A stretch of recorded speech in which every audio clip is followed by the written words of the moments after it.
안녕하세요. 슬기로운 스테이블코인 생활입니다. 오늘 정말 흥미로운 주제를 가져왔습니다. 바로 리플 이야기인데요. 이 리플이 한국 시장에서 아주 본격적인 움직임을 보이고 있다는 소식이에요. 네, 맞아요. 특히 그 커스터디, 수탁 사업 진출 소식이 있었고, 네, 그리고 또 리플 자체 스테이블코인 있잖아요. RLUSD.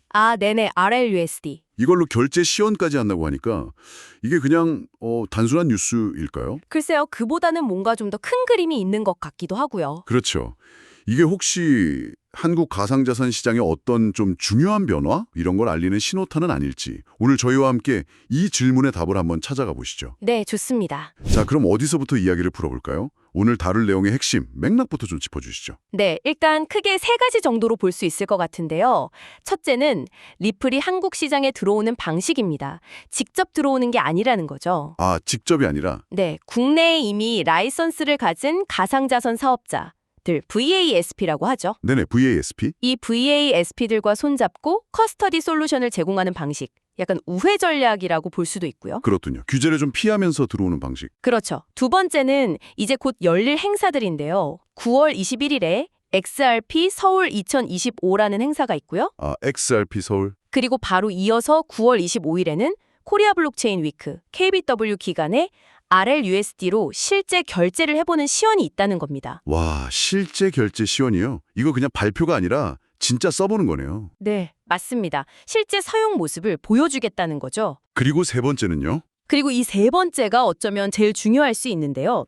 이 모든 움직임이 한국에서 지금 법인의 가상자산 투자가 단계적으로 허용되는 그 시점하고 아주 기가 막히게 맞물려 돌아간다는 점입니다. 아, 타이밍이 정말 예사롭지 않네요. 법인 시장 개방과 리플의 움직임. 네, 바로 그 타이밍 때문에 리플의 항보가 더 주목받는 겁니다. 리플이 그리고 있는 그 큰 그림 있잖아요. 안전하게 자산을 보관하는 수탁에서 시작해서 RLUSD를 이용한 결제, 그리고 최종 정상까지 이어지는 이 전체 사이클. 이게 과연 한국이라는 좀 특수한 시장 환경 속에서 어떻게 구현될 수 있을지. 그 가능성과 한계를 좀 가늠해 볼 수 있는 중요한 시점이다. 이 말씀이시군요. 맞습니다. 오늘 그래서 청취자님께서 이 복잡해 보일 수 있는 그림을 좀 명확하게 이해하실 수 있도록 저희가 차근차근 핵심만 뽑아서 설명해 드리겠습니다. 좋습니다. 그럼 가장 기본부터 가보죠. 커스터디, 우리말로는 수탁. 이게 정확히 어떤 서비스고 왜 지금 한국에서 이렇게 중요하게 이야기가 나오는 걸까요? 네, 커스터디는요, 청취자님께서 가지고 계신 그런 디지털 자산 있잖아요. 비트코인이나 이더리움 같은 이런 걸 전문 기관이 대신 안전하게 보관하고 관리해주는 서비스. 이렇게 생각하시면 제일 쉬울 것 같아요. 아, 대신 맞다 주는 거군요. 그렇죠. 개인이 직접 관리하면 아무래도 뭐 케이미를 잃어버린다거나 해킹당할 위험 같은 게 있잖아요. 네, 불안하죠, 아무래도. 네, 근데 커스터디 업체는 기관 수준의 아주 강력한 보안 시스템을 갖추고 있습니다. 예를 들면 뭐 다중서명 지갑이라든지 콜드 스토리지 같은 기술들, 그리고 또 철저한 내부 통제 절차도 있고요. 이런 걸 통해서 그런 위험을 확 낮춰주는 역할을 하는 거죠. 그러니까 개인 금고보다는 은행 대여 금고가 더 안전한 것과 좀 비슷한 느낌이네요. 네, 비유하자면 그렇죠. 특히 가상자산처럼 아직 좀 변동성도 크고 규제도 계속 만들어지는 시장에서는 더 중요할 것 같고요. 그런데 왜 지금 그리고 한국에서 이게 갑자기 이슈가 되는 건가요? 그건 바로 한국 정부의 정책 변화 때문입니다. 아, 정책 변화요? 네, 청취자님도 아마 들어보셨을 텐데 올해 들어서 법인의 가상자산 투자를 단계적으로 허용하려는 그런 정책 로드맵이 좀 구체화되고 있거든요. 당장 올 하반기부터 일부 전문 투자 법인들을 대상으로 실명 계좌를 시범적으로 열어준다거나 하는 움직임이 있고요. 네, 그런 얘기가 있었죠. 네, 이렇게 되면 이제 기관 투자자들이나 일반 법인들이 시장에 참여하기 시작할 텐데 이분들이 가장 먼저 필요로 하는 게 뭘까요? 바로 안전하게 자산을 맡길 수 있는 믿을 만한 커스터디 서비스인 거죠. 아하, 그렇군요. 개인하고는 좀 다르겠네요, 법인은. 그렇죠. 개인 투자자하고는 다르게 법인은 뭐 내부 규정도 있고 감사도 받아야 하고 그렇기 때문에 자체적으로 관리하기보다는 전문 기관의 커스터디를 선호할 수밖에 없는 구조거든요. 아, 그러니까 법인 시장이라는 새로운 수요가 이제 막 열리기 시작하니까 그 문지기 역할, 그 입구 역할을 하는 커스터디 시장이 자연스럽게 커질 수밖에 없다. 이런 구조군요. 정확합니다. 비유하자면 새로운 큰 상권이 형성되면 거기에 제일 먼저 들어서는 게 뭐 보안업체나 물류창고 같은 거잖아요. 약간 그런 느낌으로 보시면 될 것 같아요. 이해가 확 되네요. 그럼 리플은 이 커스터디 시장에 어떻게 접근하고 있는 거예요? 직접 사업자로 나서는 건 아니라고 아까 말씀하셨는데요. 네, 맞습니다. 정확히 짚으셨어요. 현재 한국의 그 특정 금융거래 정보의 보고 및 이용 등에 관한 법률, 줄여서 특금법이라고 하죠. 네, 특금법. 이 특금법상 외국 기업이 직접 VASP 라이센스를 따는 게 현실적으로는 매우 어렵습니다. 절차도 복잡하고 요건도 상당히 까다롭거든요. 그렇죠. 쉽지 않겠죠. 그래서 리플은 상당히 좀 영리한, 어떻게 보면 굉장히 현실적인 전략을 택한 것 같아요. 바로 국내에서 이미 VASP 라이센스를 확보해서 운영하고 있는 기업들 있잖아요. 네, 국내 업체들. 네, 그 기업들과 파트너십을 맺는 방식입니다. 아, 파트너십? 그럼 뭐 일종의 기술 제휴나 솔루션 공급 뭐 이런 형태로 봐야 할까요? 정확합니다. 딱 그런 형태예요. 리플은 이 파트너사들한테 자신들의 커스터디 기술, 또 보안 관련 노하우, 그리고 글로벌 운영 경험 같은 것들을 일종의 솔루션 패키지 형태로 제공하는 거죠. 이미 그런 사례가 있나요? 네, 이미 국내 기업인 비덱스나 다날 핀테크 같은 곳과는 XRP, 그리고 리플의 달러 연동 스테이블 코인인 RLUSD 수탁 지원을 위해서 협력한다고 공식적으로 발표하기도 했어요. 아, 비덱스란 다날 핀테크. 네, 근데 이게 리플이 그냥 한국에서만 특별히 하는 전략은 아니고요. 글로벌 시장에서도 비슷하게 하고 있습니다. 글로벌 전략과 유사하다는 건 어떤 의미죠? 구체적으로? 예를 들면 리플은 유럽의 굉장히 큰 은행인 BBVA 같은 글로벌 금융기관들하고도 협력하고 있거든요. 근데 여기서 리플이 항상 강조하는 포인트가 있어요. 단순히 안전하게 보관한다 이게 아니라 기관급, 인스티튜셔널 그레이드 수준의 보안과 신뢰도를 제공한다는 겁니다. 기관급? 은행 수준이라는 거네요. 그렇죠. 은행처럼 아주 엄격한 규제도 잘 지키고 내부 통제 시스템도 철저하게 갖춘 그런 커스터디 서비스를 제공하겠다 이런 건데요. 한국 시장에서도 이런 기관급 포지셔닝을 통해서 앞으로 본격적으로 열릴 법인 고객 시장을 좀 선점하겠다 이런 의도로 해석할 수 있습니다. 아, 직접 라이센스를 따는 어려운 길 대신에 기술력하고 브랜드를 활용해서 파트너십으로 시장에 진입한다. 아주 효율적인 방법이네요. 네, 굉장히 영리한 방법이죠. 커스터디 전략은 이제 좀 이해가 됐습니다. 그런데 리플의 계획은 여기서 끝이 아니잖아요. 자체 스테이블 코인, RUSD를 이용해서 실제 결제 시연까지 한다. 이게 더 흥미로운데요. 맞습니다. 이게 정말 중요한 대목이죠. 이건 또 어떤 의미가 있는 걸까요? 우리가 여기서 뭘 좀 눈여겨봐야 할까요? 커스터디가 자산을 보관하는 영역이라면 이건 이제 사용하는 영역으로 넘어가는 거니까요. 훨씬 더 중요도가 높다고 볼 수 있죠. 이 결제 시연은 아까 말씀드린 대로 9월 25일 코리아 블록체인 위크 KBW 기간 중에 열리는 사이드 이벤트에서 진행될 예정이고요. 네. 국내의 주요 결제 대행사, 피지사라고 하죠. 헥토 파이낸셜이 주도를 하고 실제 여러 가맹점에서 청취자님 같은 일반 소비자가 직접 RUSD를 사용해서 뭐 물건을 사거나 서비스를 이용해보는 그런 경험을 제공할 계획이라고 합니다. 와, 헥터 파이낸셜이 주도하고 실제 가맹점에서요? 이거 진짜 본격적인데요? 그렇죠. 단순 기술 시연이 아니라 실제 상거래 환경에서 테스트를 해보겠다는 거니까요. 그럼 이때 사용되는 RLUSD는 누가 관리하나요? 그 RLUSD의 발행이나 소각, 그리고 또 안전한 보관, 즉 수탁은 앞서 말씀드린 리플의 파트너사, 비덱스가 담당하게 될 거라고 합니다. 아하, 파트너사인 비덱스가 수탁을 맡고 피지사인 헥토 파이낸셜이 결제를 진행하고 역할 분담이 확실하네요. 그럼 청취자님 입장에서 이 시연 소식을 접하거나 혹시 직접 보게 된다면 어떤 점들을 좀 중점적으로 봐야 할까요? 체크포인트 같은 게 있을까요? 네, 크게 한 3가지 관점에서 보시면 좋을 것 같아요. 첫째는 뭐니 해도 소비자 경험, 즉 유저 익스피리언스겠죠. UX라고 하죠. 네, UX. 지갑 앱을 설치하는 것부터 시작해서 결제를 승인하고 영수증 받고 최종 정산까지 이 모든 과정이 얼마나 직관적이고 빠르고 또 매끄럽게 이루어지느냐 이게 관건입니다. 예를 들면요. 예를 들어 뭐 카페에서 커피 한 잔 사는데 지금 우리가 쓰는 뭐 카카오페이나 네이버 페이만큼 편리한지 아니면 뭔가 좀 더 복잡하거나 느리거나 하지는 않은지 이런 실제 사용성이 대중화의 가장 기본적인 조건이니까요. 그렇죠. 아무리 기술이 좋아도 불편하면 안 쓰게 될까. 첫 번째는 소비자 경험. 두 번째는 뭔가요? 두 번째는 이제 가맹점의 관점, 멀천트 퍼스펙티브입니다. 가게 사장님들 입장이죠. 아, 가게 사장님들 중요하죠. 네, 새로운 결제 수단이 딱 등장했을 때 사장님들이 제일 궁금해하는 건 역시 돈 문제 아니겠어요? 그렇죠. 수수료. 네, 맞아요. RLUSD 결제 수수료는 누가 얼마나 내는지, 기존 카드 수수료보다 정말로 낮은 건지, 그리고 물건판 대금은 언제 들어오는지, 정산 주기, 이것도 중요하죠. 정산 주기. 빠르면 좋죠. 그리고 또 이게 달러 기반 스테이블 코인이니까 혹시 환율 변동 위험은 없는지, 만약 있다면 그건 또 어떻게 관리가 되는 건지, 이런 것들이 핵심 고려 사항이 될 겁니다. 네. 가맹점을 많이 확보하려면 이 부분에서 아주 명확한 이점을 제시해야만 하겠죠. 수수료, 정산 속도, 그리고 안정성. 가맹점 입장에서는 이 세 가지가 가장 중요하겠네요. 그럼 마지막 세 번째 관점은 뭐죠? 세 번째는 바로 규제 및 회계 처리의 명확성입니다.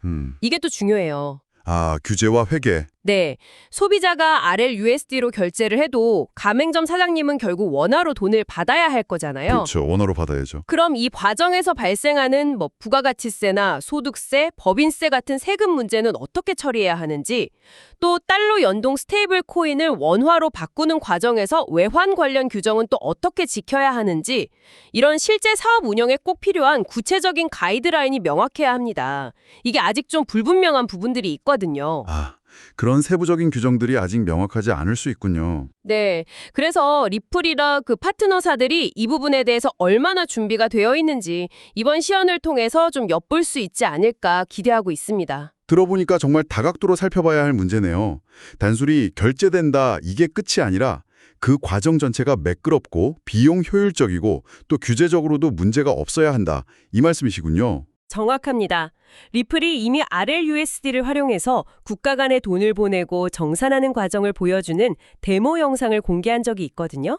네, 본 것 같아요. 이번 한국에서의 시연은 그 데모 영상 속 기술이 실제 복잡한 상거래 환경, 우리가 사는 이 리얼 월드에서 얼마나 잘 작동하는지를 보여주는 아주 중요한 현실 검증, 리얼리티 체크의 무대가 될 거라는 점에서 정말 큰 의미가 있습니다. 현실 검증.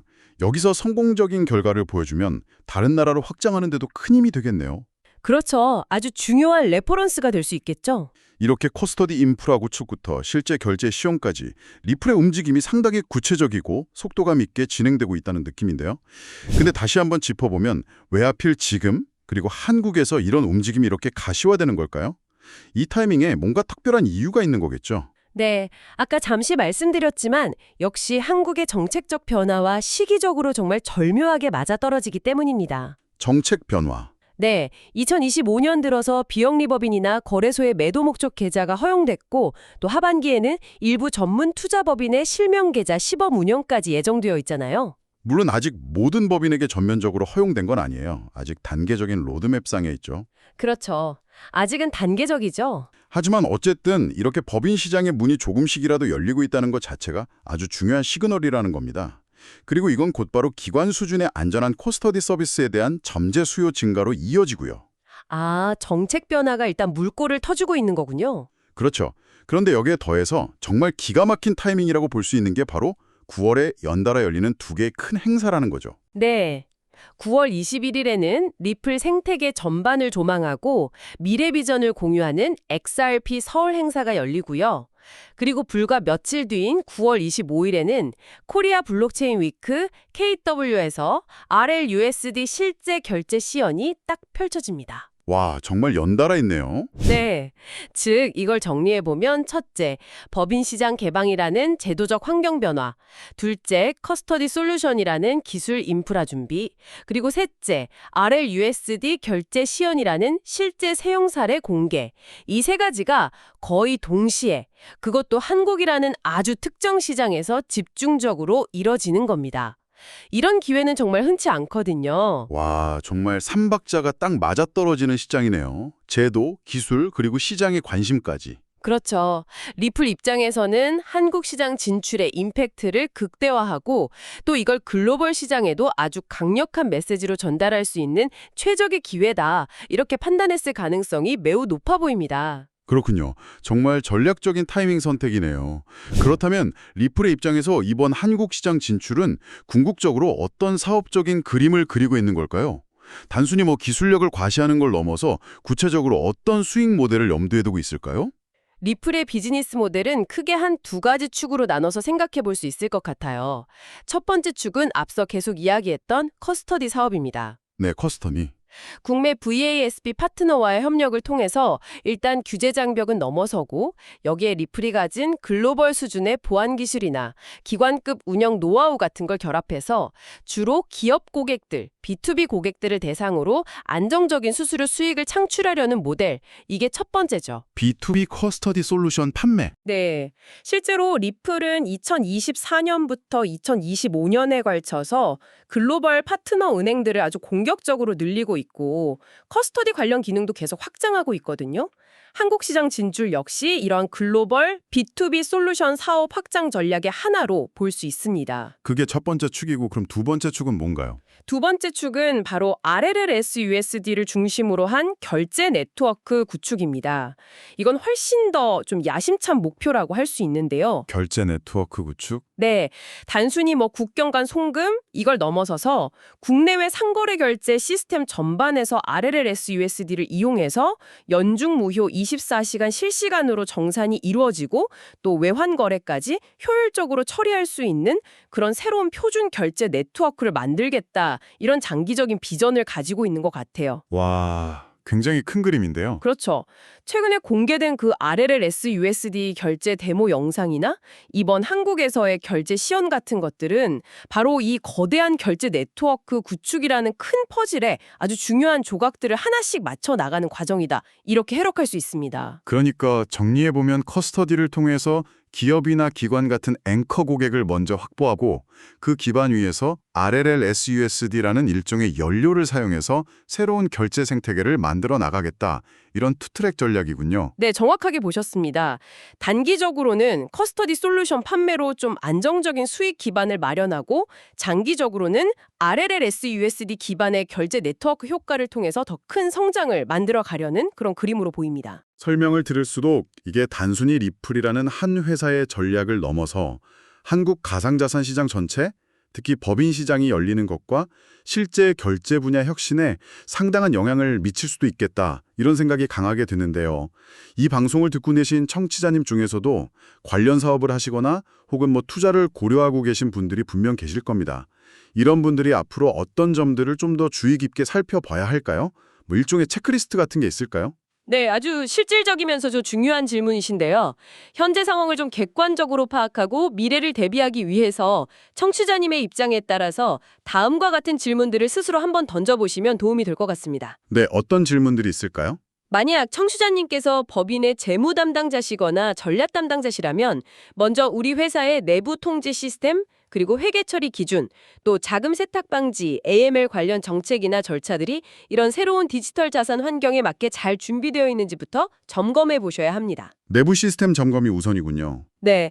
그런 다음에 리플이 제공하는 것 같은 이런 수탁, 결제, 정산, 통합 솔루션을 만약 도입했을 때 우리 회사의 기존 업무 프로세스, 예를 들면 해외 거래처에 대금을 지급한다거나 임직원 복지 포인트를 지급한다거나 하는 이런 일들에 어떤 변화가 생길지, 또 어떤 효율성 개선이나 비용 절감 효과를 기대할 수 있을지 아주 구체적인 시나리오를 그려보는 게 중요합니다. 단순히 도입한다가 아니라 이걸 어떻게 활용할 것인가를 고민해야 하는 거죠. 네, 내부 시스템 정비와 함께 구체적인 활용 방안 모색. 이게 법인에게는 핵심이겠군요.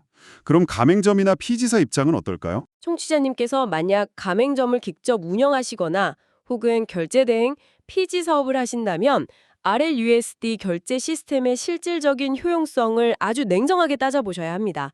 새롭다, 혁신적이다 이런 말에 그냥 현혹되시면 안 되고요. 냉정하게요? 네, 구체적으로 결제 수수료율이 기존 카드나 다른 간편 결제보다 정말로 의미 있게 낮은 건지, 또 판매 대금 정산 주기가 실제로 더 빠른 건지, 그리고 아까 말했던 것처럼 달러 기반 스테이블 코인 사용에 따른 환전 과정이 번거롭거나 추가적인 비용이 발생하지는 않는지, 이런 것들을 아주 꼼꼼하게 비교 분석하셔야 합니다. 네. 소비자 편의성이 늘어나는 효과도 물론 중요하지만 실제 운영 비용 절감이나 현금 흐름 개선에 명확한 이점이 있어야 도입을 고려할 수 있겠죠. 그렇죠. 결국은 기존 방식과 비교해서 실질적인 가치를 제공하느냐, 이게 관건이겠네요. 마지막으로 개인 투자자 관점에서는 어떤 점을 봐야 할까요? 네, 개인 투자자이신 청취자님 입장에서는 XRP의 시가총액 순위, 예를 들어 지금 3이다. 이런 가격 관련 지표에만 너무 매몰되지 않는 것이 중요합니다. 가격만 보지 말고요. 네, 그 이면에 있는 실제 사용성 지표들을 꾸준히 추적하시는 것이 훨씬 더 중요합니다.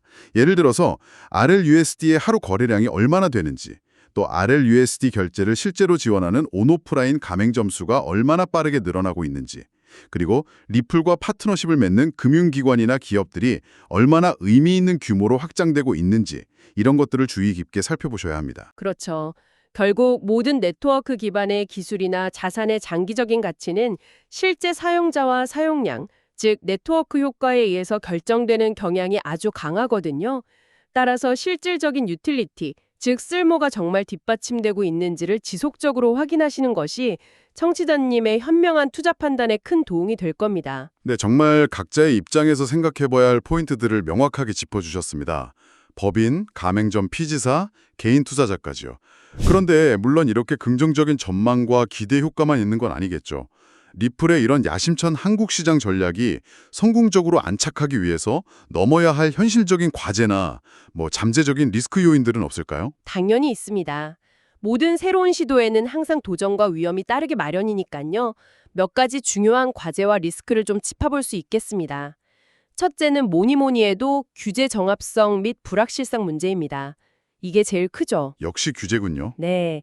리플이 선택한 것처럼 국내 VASP 파트너를 통한 약간 우회적인 사업 모델이 현행법 테두리 안에서 과연 어디까지 활용될 수 있는 건지, 또 스테이블 코인 RLUSD와 우리 원화 간의 자유로운 교환, 즉 온오프램프라고 하죠. 이게 과연 어떤 규제를 받게 될 것인지, 그리고 이 모든 거래와 관련된 회계 처리 기준은 언제 또 어떻게 명확하게 제시될 것인지, 이런 것들이 여전히 좀 불투명한 부분이 많습니다. 네, 불확실성이 크네요. 특히 금융위원회 같은 금융당국의 최종적인 입장이 어떻게 정리되느냐에 따라서 사업의 성패가 갈릴 수도 있는 아주 중요한 변수라고 할 수 있습니다. 규제의 안개가 완전히 걷히지 않았다는 점이 가장 큰 리스크일 수 있겠네요. 또 다른 리스크는 없을까요? 두 번째는 역시 치열한 경쟁 환경입니다. 이것도 무시 못하죠. 경쟁이요. 어떤 경쟁이죠? 일단 스테이블 코인 시장만 봐도 이미 USDT, 테더죠. 그리고 USDC, 서클에서 만든 거. 이런 아주 거대한 플레이어들이 시장을 거의 장악하고 있잖아요. 네, USDT랑 USDC가 압도적이긴 하죠. RLUSD가 이들과 경쟁해서 의미 있는 시장 점유율을 확보하는 것 자체가 정말 쉽지 않은 과제입니다. 유동성 문제도 있을 수 있고요. 그리고 단순히 다른 스테이블 코인뿐만 아니라 기존의 금융 시스템, 예를 들면 은행 간 송금망이라든지 신용카드 네트워크, 이런 것들하고도 경쟁해야 하고요. 또 다른 블록체인 기반의 결제 솔루션들도 계속 나오고 있고요. 그렇네요. 경쟁 상대가 많네요. 네. 이 치열한 경쟁 속에서 RLUSD가 정말 비용 효율성이나 충분한 유동성, 또 사용자 접근성 측면에서 실질적인 경쟁 우위를 증명해야만 살아남을 수 있습니다. 마지막으로 기술적인 문제도 있을 수 있지 않을까요? 맞습니다. 그게 세 번째 리스크인데요. 바로 기술적 통합의 어려움입니다. 기술 통합이요? 네. 리플의 자체 블록체인인 XRP 레저라고 하죠. 또는 이더리움 같은 다른 네트워크 위에서 작동하는 RLUSD 기술과 한국의 기존 결제 인프라, 예를 들면 피지사 시스템이나 은행 전산망, 그리고 수많은 가맹점들의 POS 단말기 시스템, 이런 것들 간의 기술적인 연동과 통합이 과연 얼마나 매끄럽게 이루어질 수 있을지, 이것도 또 다른 관건입니다. 기존 시스템과의 호환성 문제. 그렇죠. 특히 오래된 레거시 시스템과의 호환성 문제가 불거질 경우에는 서비스 확산에 예상치 못한 기술적인 장벽이 발생할 수도 있습니다. 아무리 좋은 기술이라도 기존 시스템하고 잘 연결되지 않으면 사실 무용지물이 될 수도 있으니까요. 규제, 경쟁, 그리고 기술 통합. 이 세 가지가 리플이 한국 시장에서 성공하기 위해 넘어야 할 주요 허들이 되겠군요. 네, 그렇다고 볼 수 있겠습니다. 네, 오늘 리플의 한국 시장 진출 전략과 RLCD 결제 시연 소식에 대해서 정말 깊이 있으면서도 또 다각도로 흥미로운 이야기를 나눠봤습니다. 마지막으로 오늘 논의한 내용 중에서 청취자님께서 이것만은 꼭 기억하셨으면 하는 핵심 포인트 다시 한번 정리해 주실 수 있을까요? 좋습니다. 오늘 저희가 나눈 이야기 중에서 딱 세 가지만 기억하시면 리플의 한국 시장 행보를 이해하시는 데 큰 도움이 될 겁니다. 첫째, 리플은 한국의 법인 가상자산 시장 개방이라는 아주 절묘한 타이밍을 활용하고 있다.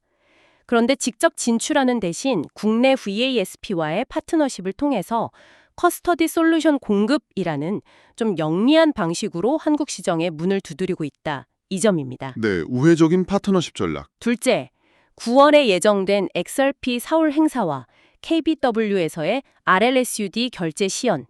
이건 단순한 홍보 이벤트가 아니라는 겁니다.